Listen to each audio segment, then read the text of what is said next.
Good morning po sa ating lahat. Maaga pa po tayo gumising para i-check po natin ang ating basakan kung may tumatagas po na tubig sa mga pilapil.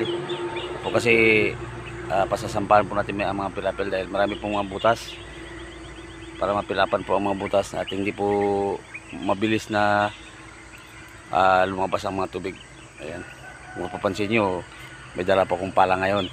Ayan. Medyo madilim-dilim pa po. Maaga po kaming gumising kasi linggo ngayon, may simba para hindi po tayo malit sa sa disco sa church.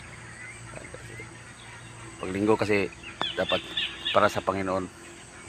Kaya maaga po tayong gumising para i-check ang mga pilapil ng basakan kung may may tagas. Ayan.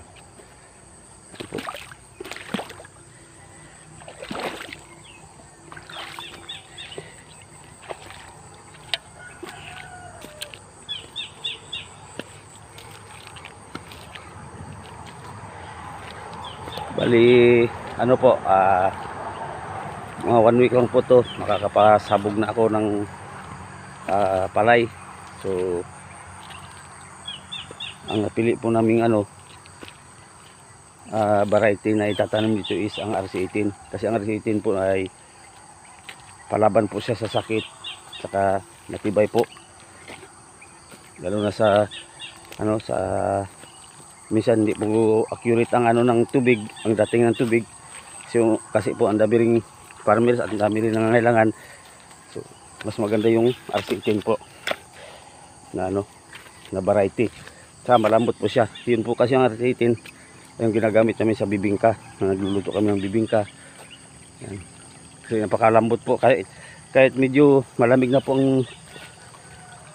ang aming bibingka o ang kahit po sa kanin, kahit medyo malamig na po is malambot pa rin. Kaya RC18 po ang aming napili para itatanim dito. Ayan.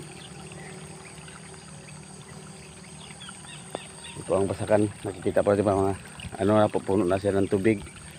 Kailangan lang natin i-check para ma-maintain ang tubig sa loob ng isang linggo.